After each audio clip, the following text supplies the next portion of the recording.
कहते हैं दोस्तों कि लहरों से डरकर नौका पार नहीं होती, कोशिश करने वालों की कभी हार नहीं होती। नन्ही चींटी जब दाना लेकर चलती है, चढ़ती दीवारों पर 100 बार फिसलती है। मन का यह विश्वास रगों में साहस भरता है, चढ़कर गिरना, गिरकर उठना अच्छा लगता है। आखिर उसकी मेहनत बेकार नहीं होती, कोशिश करने वालों की हार नहीं होती। प्यारे साथियों, नमस्कार एंड स्वागत है हमारे इस YouTube channel study with Ravi पर। आज के दिन टारगेट बैच का शुभारंभ हो रहा है, जो काफी इंपॉर्टेंट आपके लिए होने वाला है 2025 एग्जाम के लिए। ये आपको हम सफर बनकर रहेगा और एक एक पॉइंट को क्लियर करते हुए चलेगा। तो लॉन्चिंग है आज, और आज ही के दिन बायोलॉजी के लेक्चर नंबर 1 से हम लोग शुरुआत कर रहे हैं। काफी इंपॉर्टेंट शुरुआत रहेगा और काफी इसमें अच्छे अच्छे कंटेंट आपको देखने को मिलेगा। चलिए स्टार्ट करते हैं आज की क्लास को। बायोलॉजी का लेक्चर नंबर 1 में आप सभी का स्वागत है। चैनल पर नए हैं तो लाइक शेयर सब्सक्राइब शेयर फटाफट से कर दीजिए, ताकि सभी स्टूडेंट जुड़ जाए और आज से अपनी तैयारी को अंजाम दे सके। प्यारे साथियों, सबसे पहले बात आती है जीव विज्ञान यानी बायोलॉजी। हम लोग हिंदी इंग्लिश दोनों को मिक्स करके लेकर चलेंगे। तो सबसे पहले बात आती है कि जीव विज्ञान के जनक कौन है। प्यारे साथियों, जब आप लोगों ने बायोलॉजी लिया तो ये सोचा होगा कि सबसे पहले उस बुक के बारे में परिचय हमें मिल जाए कि जीव विज्ञान के जनक कौन है। तो जीव विज्ञान के जनक के बारे में बात करें, अरस्तु। एक एक पॉइंट को आप लोग लिखते चलिए अपने हैंडबुक वाले कॉपी में, ताकि एक एक पॉइंट आपको याद रहे आपके फाइनल एग्जाम तक। तो जीव विज्ञान के जनक कौन है प्यारे साथियों? ये कौन है? जनक है अरस्तु। इसको इंग्लिश में क्या बोलते हैं? एरिस्टोटल। क्या बोलते हैं प्यारे साथियों?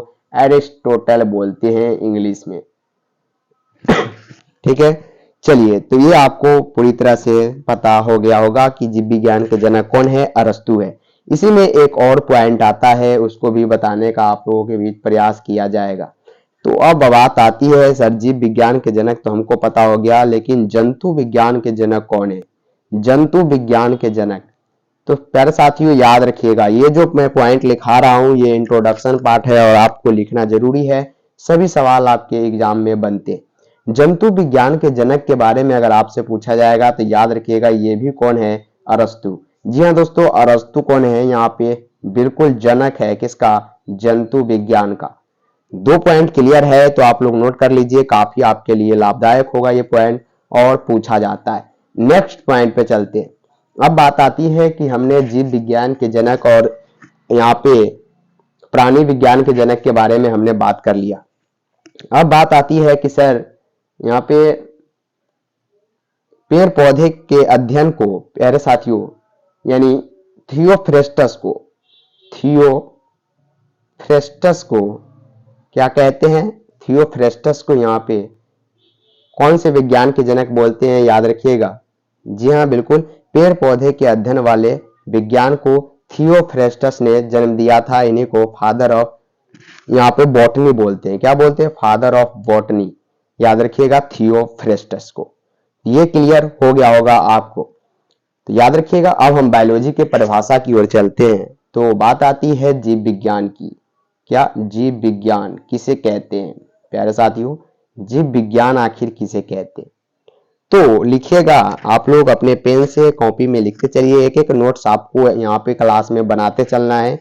पीडीएफ तो आपको प्रोवाइड कर दिया जाएगा टेलीग्राम चैनल पे। तो थोड़ा यहाँ पे लिखने का भी प्रयास आप लोग करें। तो जीव विज्ञान के यहाँ पे आपको इसका डिटेल्स में जानना है तो लिखना है कि विज्ञान की वह शाखा। किसका? विज्ञान की वह शाखा प्यारे साथियों, वह शाखा जिसमें विज्ञान की वह शाखा जिसमें जीवित जीव जंतु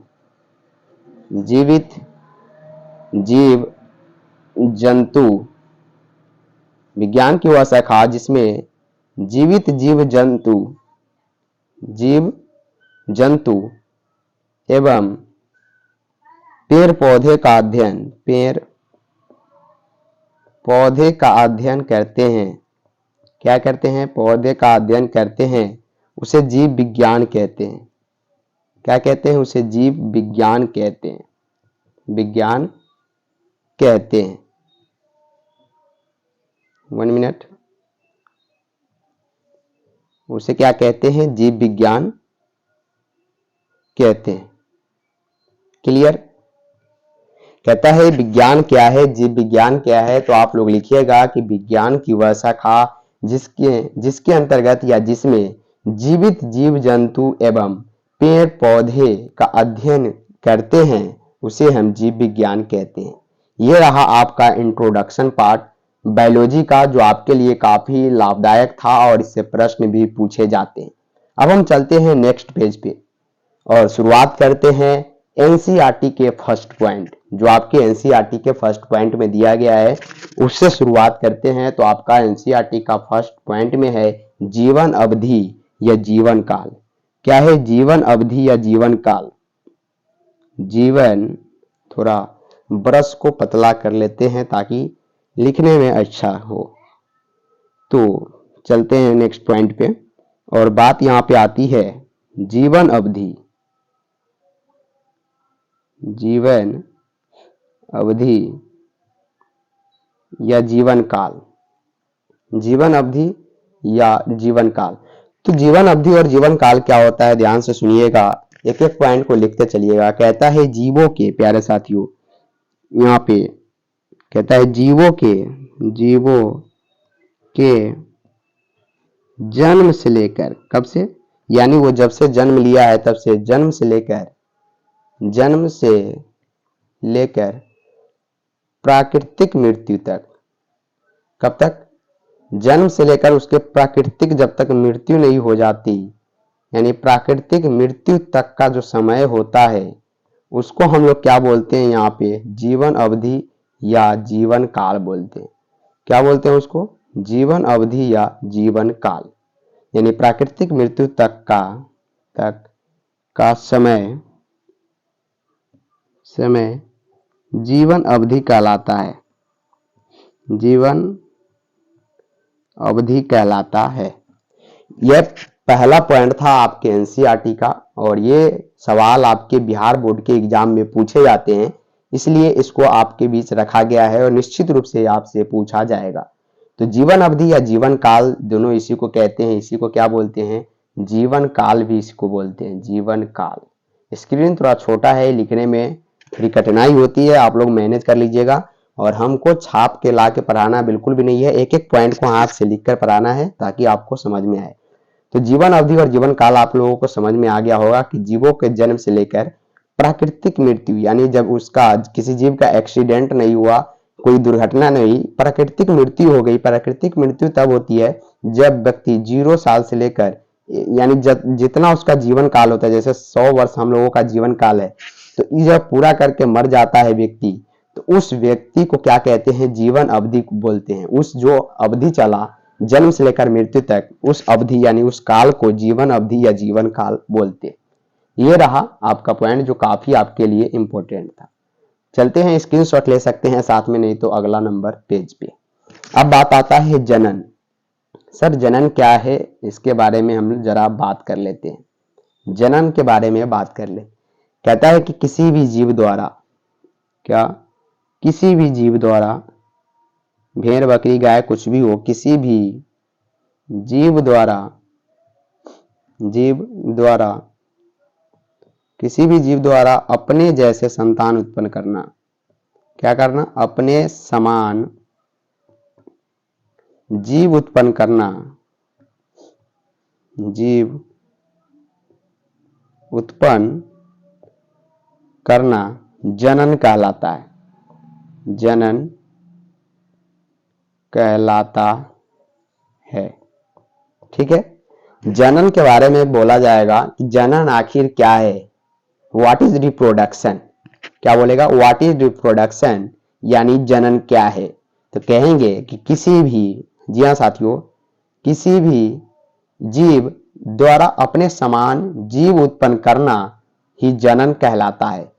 काफी इंपॉर्टेंट ये लाइन है और आपके एनसीईआरटी में सेम टू सेम दिया गया है। अभी आप सामने एनसीईआरटी डालकर पढ़ाई कर सकते हैं, एक एक पॉइंट आपको एनसीईआरटी से मिलता हुआ दिखेगा। क्योंकि प्यारे साथियों, अब कोई भी बोर्ड हो सभी एनसीईआरटी के फॉलो करता है और एनसीईआरटी से ही आपके बोर्ड हो, नीट हो, कोई भी ऐसा एग्जाम हो, सभी में एनसीईआरटी से ही सवाल आते हैं। तो ये आपको समझ में आ गया होगा कि जनन क्या है। तो किसी भी जीव द्वारा अपने जैसी संतान यानी अपने जैसे समान जीव उत्पन्न करना ही जनन कहलाता है। चलिए जान लेते हैं कुछ जीव की जीवन अवधि के बारे में। हमने बताया पिछले पेज पे, आपको यहाँ पे दिखाने का प्रयास करता हूँ जीवन अवधि। तो जन्म से लेकर प्राकृतिक मृत्यु तक का समय जीवन अवधि कहलाता है, आप लोगों ने देखा। लेकिन यहाँ पे बात आती है कि सर ये तो हमने समझ लिया कि जन्म से लेकर अगर प्राकृतिक मृत्यु हो जाती है उस अवधि को हम लोग क्या बोलते हैं, जीवन अवधि या जीवन काल बोलते हैं। लेकिन अगला पॉइंट में हमको बात करना है यहाँ पे कि कुछ जीव की जीवन अवधि जो आपके एनसीईआरटी में भी दिए गए हैं, यानी जीवन काल कितने दिन तक जीवित रह सकते हैं कोई सा जीव हो, हाथी हो, बकरी हो, कुछ भी हो। चलिए कुछ ऐसे जीव इंपॉर्टेंट है उसको मैं यहाँ पे लिखा देता हूँ, बाकी बाद आप एनसीईआरटी में देख लीजिएगा। सबसे पहला पॉइंट आता है तोता। क्या आता है? तोता। एक बात और यहाँ पे मैं बता दूं, तोता और कौवा इधर लिख देता हूँ, क्या दोनों को साथ में लेकर चलता हूँ, कौवा, तोता और तो कौवा। प्यारे साथियों एनसीईआरटी एक और लाइन फर्स्ट पेज पे ही बोलता है कि किसी भी जीव की जीवन अवधि उसके साइज आकार पे निर्भर नहीं करता। क्या कहता है कि अब जीवन क्या होता है किसी भी, जैसे यहाँ पे तोता और कौवा हो गया, दोनों का साइज लगभग समान है। लेकिन अगर आप बात करें प्यारे साथियों जीवन अवधि और जीवन काल की, तो तोता की बात करते हैं 140 वर्ष होता है। तोता का कितना होता है प्यारे साथियों? 140 वर्ष क्या होता है? जीवन अवधि यानी जीवन काल होता है। लेकिन अगर दूसरी तरफ कौवा की बात करें, मात्र कितना? 15 वर्ष होता है। कितना होता है? 15 वर्ष होता है। आप देख सकते हैं कि कितना ज्यादा अंतर है। किसी भी जीव के जीवन अवधि उसके साइज, आकार यानी कलर, इस सब पर हम लोग क्या कर सकते हैं, आधारित नहीं रह सकते हैं। ये नहीं कहेंगे कि किसी भी जीव की जीवन अवधि उसके साइज पे आधारित है, ये बिल्कुल भी कहना गलत होगा। तो हम कहेंगे कि किसी भी जीव की अवधि जो होगा साइज पर आधारित नहीं होगा, अलग अलग हो सकता है। उदाहरण के लिए सबसे मोस्ट इंपोर्टेंट और एमवीवीआई अगर कोई उदाहरण है तो आपके सामने दिख रहा है।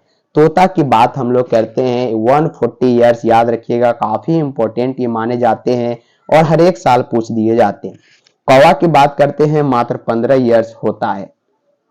चलिए कुछ और देख लेते हैं जिनका जीवन अवधि इंपॉर्टेंट है आपके लिए।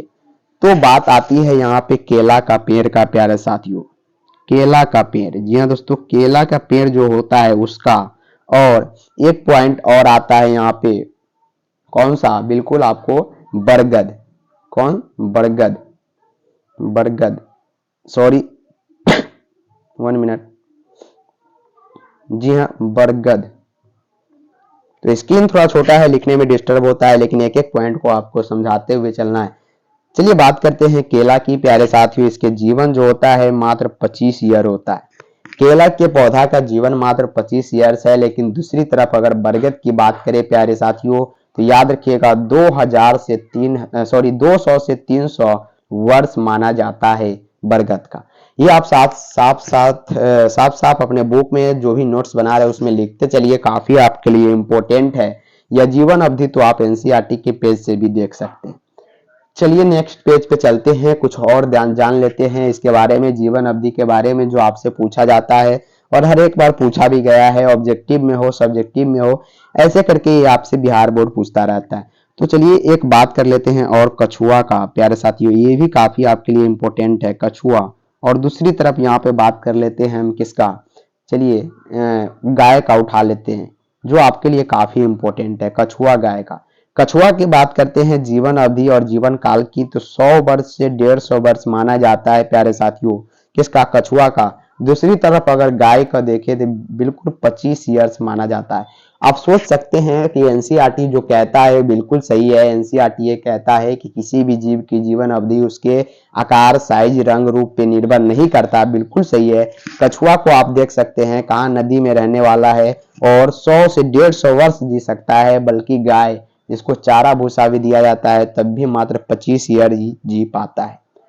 तो ये रहा इंपॉर्टेंट, और भी कुछ इंपॉर्टेंट जीवन अवधि है। हमने थंबनेल में भी लिखा था एकदम जीरो से हीरो बनाने वाली क्लास है, तो शांतिपूर्वक एक एक क्वेश्चंस को आपके सामने बताते हुए थियोरेटिकल चैप्टर्स को खत्म करते हुए बढ़ेंगे। चलिए और जान लेते हैं जो आपके लिए इंपॉर्टेंट है। एक है फल मक्खी। जी हाँ प्यारे साथियों, जो फल पर मक्खी लगी रहती है उसकी बारे में बात कर लेते हैं, जो आपके लिए काफी इंपॉर्टेंट है। तो फल मक्खी की बात कर लेते हैं और एक बात कर लेते हैं जो काफी आपके लिए सबसे ज्यादा इंपॉर्टेंट है प्यारे विद्यार्थियों, वो है सिकोआ। सिकोआ के मतलब आप लोग समझते होइएगा, सिखुआ, सखुआ का जो पेड़ होता है काफी विशाल पेड़ होता है। चलिए फल मक्खी के बारे में जान लेते हैं। फल मक्खी का जो जीवन काल होता है मात्र 1 मंथ होता है। कितना होता है प्यारे साथियों? मात्र 1 मंथ क्या होता है?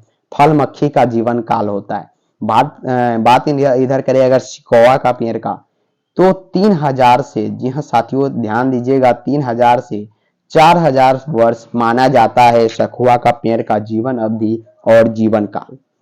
तो ये इंपॉर्टेंट पॉइंट थे जो आपको बताने का प्रयास किया हूं, और आपके एनसीईआरटी के फर्स्ट चैप्टर के सेकेंड पेज पे सभी दिया गया है, आप लोग ध्यान पूर्वक देख लीजिएगा। कुछ फिल इन द ब्लैंक्स है उसमें से भी मैं बताने का प्रयास किया हूं, जैसे फल मक्खी फिल इन द ब्लैंक्स है आप में, यानी खाली जगह है और उसको यहाँ पे भर लीजिएगा, 1 मंथ उसमें होगा। बात करें तोता का दिया गया है, आप देख सकते हैं 140 वर्ष। एक एक पॉइंट को आप लोग ध्यान रखिएगा। और एक और है प्यारे साथियों, धान। धान याद रखिएगा, धान का ऐसे तो आप बता सकते हैं कि मात्र 4 से 6 महीना के अंदर क्या होता है, ये तैयार हो जाता है। तो ये तो आपके बिल्कुल नजरों पर है और बता सकते हैं। गुलाब के पौधा के बारे में भी जान लीजिए, इनका जीवन काल जो होता है या जीवन अवधि जो होता है मात्र 10 मंथ होता है। ये भी आपके लिए इंपॉर्टेंट था। तो ये जो भी जीवन अवधि जीवन काल हमने आपको बताया है सभी याद रखिएगा, आपके फाइनल एग्जाम 2025 के लिए काफी ज्यादा ये टारगेट बेस लाभदायक साबित होगा। अब हम चलते हैं थोड़ा अपने नेक्स्ट चीज की ओर जो आपके लिए काफी ज्यादा इंपॉर्टेंट है। चलिए अब हम ज्यादा बात कर लेते हैं, यहाँ पे बात कर लेते हैं कि सर जनन के बारे में हम लोग बात कर रहे थे, जनन के बारे में बात कर रहे थे। तो जनन कितने प्रकार का होता है उसको जरा हम लोग देख लेते हैं। जनन जो होता है प्यारे साथियों मुख्यतः 2 प्रकार का होता है। जनन कितने प्रकार का होता है? 2 प्रकार का होता है। अब पूछेंगे कि कौन कौन सा होता है, तो बात करें पहला यहाँ पे आपके सामने अलैंगिक जनन। कौन होता है? अलैंगिक जनन, अलैंगिक जनन। और दूसरा कौन होता है? लैंगिक जनन, लैंगिक जनन। इंग्लिश वाले जरा ध्यान दीजिएगा, जो हिंदी का स्टूडेंट हो वो भी ध्यान दीजिए, इंग्लिश शब्द आपको काफी काम देगा। अलैंगिक जनन को हम लोग इंग्लिश में क्या बोलते हैं? Asexual reproduction. क्या बोलते हैं प्यारे साथियों? Asexual reproduction. मैं जरा जगह बचा के लिखने का प्रयास करता हूं, एसेक्सुअल रिप्रोडक्शन याद रख लीजिएगा। और लैंगिक जनन को यहाँ पे 1 मिनट, चलिए नेक्स्ट पेज पे लिखने का प्रयास करते। तो यहाँ पे जनन यानी रिप्रोडक्शन शॉर्ट में लिख देते हैं, इंग्लिश में भी कुछ शब्द को लेते हुए चलेंगे। रिप्रोडक्शन 2 होता है, आपको हमने बताया।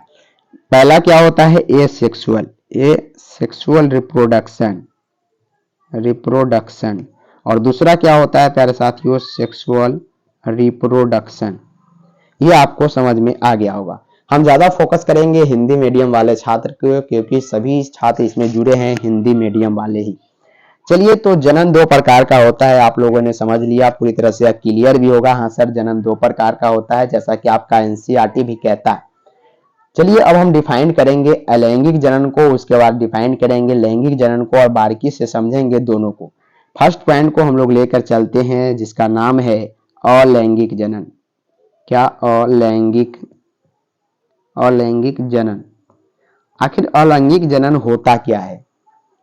तो कहता है कि अलैंगिक जनन में लिंगों का भेद नहीं होता, यानी सिर्फ इसमें लिखेंगे, इसमें लिखते चलिए साथ में, इसमें सिर्फ क्या होता है? एक जनक की आवश्यकता होती है, एक जनक, इसमें सिर्फ एक जनक की आवश्यकता होती है। क्या होती है? सिर्फ एक जनक की आवश्यकता होती है, आवश्यकता है या होती है। हमने ऐसा क्यों कहा? क्योंकि अलैंगिक जनन में 2 लिंग की जरूरत बिल्कुल भी नहीं होती, हमेशा एक लिंग ही नए संतति को जन्म दे देता है। और एक शब्द यहाँ पे और आती है प्यारे साथियों कि इस जनन से, प्यारे साथियों इस जनन से, एक एक पॉइंट को ध्यान से सुनते चलिएगा। इस जनन से उत्पन्न, इस जनन से उत्पन्न संतति, संतति को कलोन कहते हैं, कलोन कहते हैं। अब बात आती है कि साथियों यहाँ पे कलोन शब्द क्या है। जी हाँ, इस जनन से उत्पन्न संतति को तो हम कलोन कह दिए, लेकिन आपके दिमाग में एक सवाल उठ रहा होगा कि सर कलोन शब्द क्या होता है। तो कलोन शब्द इसलिए इस्तेमाल किए जाते हैं क्योंकि इस जनन से प्यारे साथियों जो भी जीव साथियों जन्म लेते हैं, मान लीजिए ये क्या है, ये है पितृ कोशिका, यानी ये है जो जन्म देने वाला और ये जो जन्म लिया है सो, तो ये क्या होता है, बिल्कुल अपने जनक के समान होता है। जेनेटिक्स रूप में भी याद रखिएगा, गुणसूत्रीय आधार पर अगर देखें तो गुणसूत्रीय आधार पर भी समान होता है और आकार में भी सेम टू सेम अपने जनक के समान होता है। साथ ही साथ वेशभूषा जो भी रंग रूप सभी के समान होता है। इसीलिए हम लोग कलोन शब्द बोले हैं अलैंगिक जनन को। क्या बोलते हैं प्यारे साथियों, कलोन शब्द। इस जनन से उत्पन्न संतति को क्या बोलते हैं, कलोन शब्द बोलते हैं। तो कलोन के बारे में आपको समझ में आ गया होगा और पूछा भी जाता है, बार बार पूछा गया है, निश्चित रूप से आपसे 2025 के बोर्ड एग्जाम में भी देखने को मिलेगा। बात आती है कि सर कुछ जीव में जो है अलैंगिक जनन भिन्न भिन्न विधियों के द्वारा होता है। तो चलिए पहला है प्यारे साथियों आपके सामने अलैंगिक जनन की विधियां। क्या है अलैंगिक जनन की विधियां, आप लोग लिखते चलिए। फर्स्ट विधि क्या है, पहले लिख लीजिएगा अलैंगिक जनन की विधियां और फर्स्ट में लिखिएगा द्विविभाजन। क्या, द्विविभाजन, विभाजन यानी बाइनरी फ्यूजन। इंग्लिश में क्या बोलते हैं, बाइनरी फ्यूजन, बाइनरी फ्यूजन या फ्यूजन। तो द्विविभाजन यानी बाइनरी फ्यूजन को अब हम समझेंगे। चलिए साथियों अब बात कर लेते हैं हम लोग अलैंगिक जनन की विधियां की, यानी किस किस विधि द्वारा अलैंगिक जनन कर सकता है कोई भी जीव या जंतु। तो फर्स्ट पॉइंट पे हम लोग चलते हैं, 1 मिनट। जी हाँ, अलैंगिक जनन के पहला नंबर पॉइंट पे चलते हैं जिसका नाम है द्विविभाजन। क्या, द्विविभाजन, द्विविभाजन यानी इंग्लिश में उसको क्या बोलते हैं, बाइनरी फ्यूजन, बाइनरी फ्यूजन। आप इंग्लिश और हिंदी दोनों शब्द याद रखिएगा, आपके लिए काफी इंपॉर्टेंट होगा। तो प्यारे साथियों यहाँ पे आपके सामने है द्विविभाजन आखिर क्या होता है। बाइनरी फ्यूजन तो कहता है कि जब एक जनक सिकुड़कर दो भागों में बढ़ जाता है, अर्थात दो संतान उत्पन्न करता है। एक जनक, मान लीजिए आपके सामने अगर हम कोई भी ऐसा जनक की बात करें, मान लीजिए इस प्रकार की जनक है आपके सामने, 1 मिनट, जनक एक बना लेते हैं जो अच्छी तरह आपको समझ में आ सके। मान लीजिए ये कोई जनक है प्यारे साथियों, क्या है, जनक है।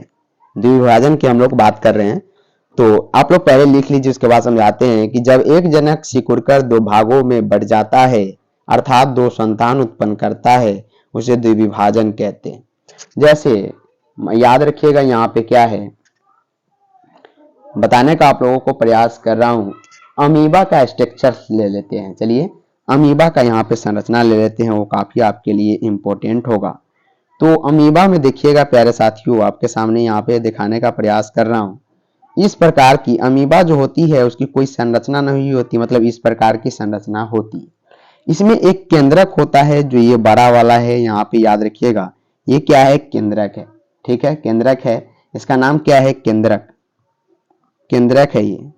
तो होता क्या है इसमें, ये केंद्रक में होता क्या है, सबसे पहले थोड़ा जूम आउट कर लेते हैं इसको।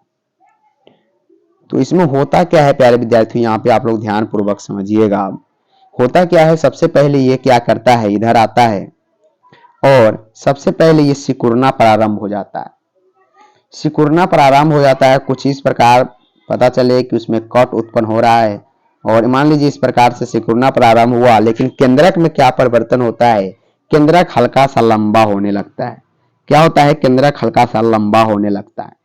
एक ऐसा पोजीशन आता है जब केंद्रक क्या हो जाता है, इधर समझने का प्रयास कीजिए। कुछ इस प्रकार की संरचना बनाती है। ध्यान पूर्वक देखिएगा, आप लोगों को काफी इंपॉर्टेंट लगेगा। मान लीजिए यहां से ये सिकुड़ना प्रारंभ हो गया, कटिंग हो गया, तो केंद्रक अलग हो जाता है। यानी किसी भी बॉडी को कटने से पहले केंद्रक ही अलग हो जाता है। ठीक है, केंद्रक क्या हो जाता है, यहाँ पे अलग हो जाता है, लेकिन रज्जु के साथ जुड़ा रहता है। अब होता क्या है, बीच में यहाँ पे कटान उत्पन्न होती है। यहाँ पे कटान उत्पन्न होती है नुकीला सा, और होता क्या है, जीव को धीरे धीरे बटने के लिए मजबूर कर देता है। धीरे धीरे बटने के लिए यहाँ पे क्या कर देता है, मजबूर कर देता है। जैसा कि अभी स्ट्रक्चर्स आपके सामने नजर आएगा, ध्यान पूर्वक एक एक चीज को देखिएगा। 1 मिनट, जरा समझाने के लिए टाइम लगता है, इसलिए आप लोग ध्यान पूर्वक सुनिएगा। तो कुछ इस प्रकार के स्ट्रक्चर्स आपके सामने देखने को मिल जाता है। 1 मिनट, कुछ इस प्रकार के स्ट्रक्चर्स देखने को मिल जाता है आपके सामने। ये देखिए, ये और केंद्रक क्या होता है, केंद्रक अलग हो जाता है। केंद्रक इसमें और इसमें आ जाता है। अगला पॉइंट क्या होता है प्यारे साथियों, केंद्रक अलग हो गया है। केंद्रक क्या हो गया है, अलग हो गया है। यहां चलाया है, एक यहां चलाया है। अब क्या होगा, ध्यान पूर्वक देखिएगा। अब यहां पे होगा क्या, अब क्या होगा, यहाँ पे देखिएगा, दोनों अलग अलग हो जाएंगे। दोनों क्या हो गए, अलग अलग हो गया। क्या हो गया, दोनों क्या हो गया, अलग अलग हो गया। तो ये दोनों क्या हो गया, न्यू संतति का निर्माण किया, नया जीव बन गया। ये क्या हो गया, नया जीव बन गया। तो इसी को हम लोग द्विविभाजन कहते हैं, बाइनरी फिजन कहते हैं। हमेशा क्या होता है, अनुलंबीय विभाजन इसमें होता है। ये आप याद रखिएगा, काफी आप लोगों के लिए इंपॉर्टेंट होगा। जी हाँ, इसमें अनुलंबीय विभाजन होता है। लेकिन पैरामीशियम की अगर बात करेगा, जी हाँ, पैरामीशियम की बात अगर करेगा कि सर पैरामीशियम में किस प्रकार का विभाजन होता है, काफी ज्यादा इंपॉर्टेंट है आपके लिए। तो याद रखिएगा, अनुप्रस्थ होता है। कैसा विभाजन होता है, अनुप्रस्थ विभाजन पैरामीशियम में होता है। तो ये आपको समझ में आ गया होगा। एक और इसका उदाहरण ले लेते हैं, ईस्ट में मुकुलन द्वारा। नहीं, दूसरा सबसे पहले पॉइंट पे चलते हैं हम लोग। दूसरा पॉइंट क्या है उसको जरा देख लेते हैं, वो आपके लिए इंपॉर्टेंट है। बीजाणु जनन, स्पोरोलेशन। जी हाँ, बीजाणु जनन दूसरा पॉइंट में है जो आपके लिए इंपॉर्टेंट है। बीजाणु जनन, आखिर बीजाणु जनन में क्या होता है उसको जरा हम लोग देख लेते हैं। तो कहता है इसमें जीव बीजाणु उत्पन्न करता है। जीव क्या करता है, इसमें जीव बीजाणु उत्पन्न करता है। जीव बीजाणु उत्पन्न करता है, और वह बीजाणु अंकुरित, जी हाँ, अंकुरित होकर क्या होता है, अंकुरित होकर नया जीव उत्पन्न करता है। अंकुरित होकर नया जीव क्या करता है, नया जीव उत्पन्न करता है। ठीक इसी प्रकार आपको नोट्स में लिख लेना है, उत्पन्न करता है। यही आपके लिए रामबाण नोट्स साबित होगा। ऐसे तो नोट्स आपको एक टाइपिंग नोट्स प्रोवाइड कर दिया जाएगा टेलीग्राम चैनल पे, तो लिंक है नीचे डिस्क्रिप्शन में, आप लोग ज्वाइन हो जाइएगा। तो ऐसा किसमें होता है, पेनिसिलियम की कुनोडिया। उदाहरण आपके दिया गया है पेनिसिलियम की कुनोडिया, आपके यहाँ पे किसमें, एनसीईआरटी में। चलिए हम जरा उसको यहाँ पे आपके सामने दिखलाने का प्रयास करते हैं, पेनिसिलियम की कुनोडिया की, जिसमें बीजाणु उत्पन्न होता है और अंकुरित होकर नया जीव फिर उत्पन्न कर देता है। कुछ इस प्रकार से आपके अंदर दिया गया है, ध्यान पूर्वक देखिएगा। कुछ इस प्रकार दिया गया है आपके पेनिसिलियम की स्ट्रक्चर्स। पेनिसिलियम के स्ट्रक्चर्स कुछ इस प्रकार आपसे यहाँ पे दिया गया है, जो आपके एनसीईआरटी में है। और ये नया यहाँ पे आके कुछ इस प्रकार आपसे दिया गया है, आप एनसीईआरटी में देख सकते हैं। तो ये जो है, ये जो भाग है इसको हम लोग बोलते हैं कोनोडिया। कोनोडिया, इस भाग को क्या बोलते हैं? कोनोडिया बोलते हैं। लेकिन बात करें प्यारे साथियों यहाँ पे ये वाला भाग, ये वाला जो भाग है इसका स्टैंड भाग, इसको बोलते हैं, क्या बोलते हैं? हाइफा। क्या बोलते हैं इसको? हाइफा बोलते हैं। याद रखिएगा, बीजाणु जनन की ये काफी ज्यादा इंपॉर्टेंट है। इसको क्या बोलते हैं? हाइफा बोलते हैं। और ये इसका क्या है? ये जो है ये क्या है? कोनोडिया है। तो ये आपको समझ में आ गया होगा, यही है बीजाणु जनन। एक एक पॉइंट आपको समझ में आ रहा होगा और काफी इंपॉर्टेंट ये क्लास आपके लिए है और इंट्रोडक्टिव क्लास है, लेकिन काफी ज्यादा इंपॉर्टेंट है और सवाल भी इसी से पूछे जाते हैं। चलिए तीसरा भी पॉइंट की जरा हम लोग बात कर ही लेते हैं, मुकुलन, बडिंग के बारे में बात कर लेते हैं, जो आपके बुक का तीसरा पॉइंट है। ध्यान पूर्वक आप लोग देखते चलिएगा, जो आपके लिए काफी एग्जाम के लिए इंपॉर्टेंट है। तो तीसरा पॉइंट लिखते हैं मुकुलन। मुकुलन लिखने में थोड़ा डबल लिखना पड़ता है क्योंकि स्क्रीन छोटा है, आपको दिखना भी चाहिए। तो मुकुलन को इंग्लिश में सर क्या कहते हैं? बडिंग कहते हैं। इंग्लिश में क्या कहते हैं? बडिंग कहते हैं मुकुलन को। इसमें होता क्या है? जनक के शरीर से मुकुल बनता है। जनक के शरीर से क्या? जनक के शरीर से मुकुल बनता है। मुकुल बनता है। जनक के शरीर से मुकुल क्या होता है? बनता है। और फिर बाद में क्या होता है? वही मुकुल जनक के शरीर से अलग होकर, 1 मिनट, और वही मुकुल क्या होता है?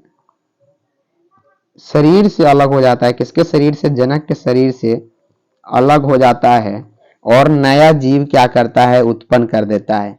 अलग होकर नया जीव उत्पन्न कर देता है। नया जीव क्या करता है? यहाँ पे बनाता है। इसका उदाहरण है एक, काफी आपके लिए इंपॉर्टेंट है और समझ में भी आ जाएगा। हाइड्रा का उदाहरण आपके एनसीईआरटी में भी दिया गया है, जिसका कलिका के बारे में यहाँ पे आपसे व्याख्या किया गया है। तो चलिए समझते हैं क्या आखिर क्या है वो। तो वो जो है मुकुलन, वो हाइड्रा में मुकुलन निकलता है। हाइड्रा का चित्र आपके यहाँ पे दिया गया है, जरा यहाँ साइड में समझने का प्रयास कीजिएगा। तो ये इस प्रकार का कुछ स्ट्रक्चर्स आपके अंदर दिया गया है आपके एनसीईआरटी में। कुछ इस प्रकार का स्ट्रक्चर्स आपके एनसीईआरटी में है, जो अजीबोगरीब स्ट्रक्चर्स आपको देखने को लग सकता है। कुछ इस प्रकार का क्या है? यहाँ पे स्ट्रक्चर्स दिया गया है। ये तो ये क्या है? मुकुल है। क्या है? यहाँ पे हाइड्रा है, ये हाइड्रा। और मुकुल क्या है? तो मुकुल यहाँ पे ध्यान दीजिएगा, इस छोटे से जगह से एक मुकुल निकलता है, यहाँ पे बिल्कुल यहाँ से निकलता है। और ये होता है क्या है? धीरे धीरे बढ़ जाता है और जनक शरीर से क्या होता है? अलग हो जाता है। जनक शरीर से क्या होता है? अलग हो जाता है। और इसी को हम लोग क्या बोलते हैं प्यारे साथियों? मुकुल बोलते हैं। मुकुल। आलू में आप लोगों ने देखा होगा छोटे छोटे कलिका टाइप के होते हैं, उसको कलिका भी या मुकुल भी हम लोग बोल सकते हैं। तो ये हो गया मुकुलन के द्वारा जनन। जितने भी अभी तक हमने आपको जनन पढ़ाया है सभी अलैंगिक जनन के पाठ है। और याद रखिएगा ये सभी आपसे एक एक करके पूछा जा सकता है आपके बोर्ड एग्जाम में। चौथा नंबर पॉइंट पे चलते हैं जो आपके लिए इंपॉर्टेंट है, और वो क्या है? वो है खंडी भवन। क्या है? खंडी भवन। एनसीईआरटी से हम लोग चल रहे हैं और काफी आपके लिए इंपॉर्टेंट लाभदायक साबित होगा एनसीईआरटी, क्योंकि एनसीईआरटी एक एक पॉइंट को कवर करता है और आप तक पहुंचाने का कार्य करता है। एक एक प्रश्न भी एनसीईआरटी से ही पूछे जाते हैं। खंडी भवन यानी फ्रेगमेंटेशन, फ्रेगमेंटेशन बोलते हैं। तो खंडी भवन का अर्थ क्या होता है? खंडों में टूटना। अर्थ जान लेते हैं खंडी भवन का आखिर अर्थ क्या होता है? खंडों में टूट जाना। खंडों में टूटना। खंडों में टूटना। प्रत्येक खंड का नया जीव उत्पन्न हो जाता है और ये जो खंड टूटता है इससे क्या होता है? नया जीव उत्पन्न हो जाता है। जीव निकल आता है। नया जीव क्या होता है? यहाँ पे निकल आता है। इसी को हम लोग क्या बोलते हैं? खंडी भवन कहते हैं। जैसे स्पाइरोगैरा और यूलेथ्रिक्स का। जी हाँ, स्पाइरोगैरा और यूलेथ्रिक्स का उदाहरण आपके एनसीईआरटी में दिया गया है, उसे आप देख सकते हैं। आपके लिए वो काफी इम्पोर्टेंट है और पूछा भी जाता है। तो ये रहा खंडी भवन जो आपके लिए इम्पोर्टेंट था, याद रखिएगा। यानी सिंपल से अगर अभी तक नहीं समझ में आया तो यहाँ पे समझ लीजिए। नेक्स्ट पेज पे खंडी भवन का अर्थ हुआ कि ये मान लीजिए कोई ऐसा जीव है, मान लीजिए कोई पेड़ पौधा कुछ भी जीव है और ये खंडों में टूट गया। क्या हुआ? खंडों में टूट गया और जमीन के भाग में आ गया। जमीन के भाग में आकर ये फिर से क्या किया? नया जीव उत्पन्न कर लिया। तो यही खंडी भवन कहलाता है, खंडी भवन। तो इसमें भी आप देख सकते हैं कि एक ही जीव क्या किया? अलग अलग भागों में टूट गया, फिर वो जो भाग टूटा है वो नया जीव बना लिया, यानी एक ही जीव की आवश्यकता हुई। इसी को हम लोग खंडी भवन बोलते हैं। ये आपको समझ में आ गया होगा एक एक पॉइंट। नेक्स्ट पर चलते हैं हम लोग। इसका जरा आप लोग उदाहरण भी लिखते चलिए। खंडी भवन का क्या उदाहरण है? Spirogyra, spirogyra, spirogyra. और दूसरा है यूलेथ्रिक्स, यूलोथ्रिक्स। क्या है? यूलोथ्रिक्स। इसको भी याद रखिएगा, ये दोनों आपके लिए इंपॉर्टेंट है। अब चलते हैं पुनरुद्ध भवन यानी 5वां नंबर पॉइंट पे। पुनरुद्ध भवन जिसे बोलते हैं, पुनरुद्ध भवन। पुनरुद्ध भवन क्या होता है? इस प्रक्रिया में किसी जीव के कटे हुए भाग नए जीव उत्पन्न कर देता है। जी हाँ, आप लोगों ने सुना होगा कि किसी भी पेड़ पौधे के टुकड़े को बीग देते हैं अगर, और जमीन के संपर्क में आता है, जमीन के संपर्क में आता है और नया पौधा उत्पन्न कर देता है। तो इसी को हम लोग क्या बोलते हैं? पुनरुद्ध भवन। आप लोगों ने देखा होगा गांव घर में किसी लकड़ी को काट के अलग कर देते हैं, तो देखते हैं कुछ दिन बाद वो लकड़ी में से फिर से नया पौधा निकलने लगता है। तो ऐसा किसमें संभव है? तो दो चार उदाहरण भी देख लेते हैं जो आपके लिए इंपॉर्टेंट है। तो इसमें से जो उदाहरण है पुनरुद्ध भवन का, प्लेनेरिया। प्लेनेरिया जो होता है काफी लचीला होता है। इसका चित्र भी एनसीईआरटी में आपको मिल जाएगा। प्लेनेरिया, अमीबा, अमीबा के बारे में हमने भी बात किया पिछले पॉइंट पे। अमीबा, हाइड्रा की बात करते हैं, हाइड्रा, ये भी, इसमें भी पुनरुद्ध भवन होता है।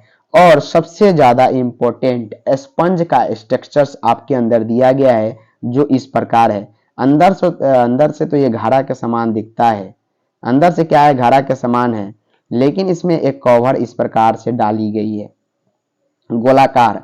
और इसमें कुछ इस प्रकार के स्ट्रक्चर्स, नुकीले स्ट्रक्चर्स बनाए गए हैं।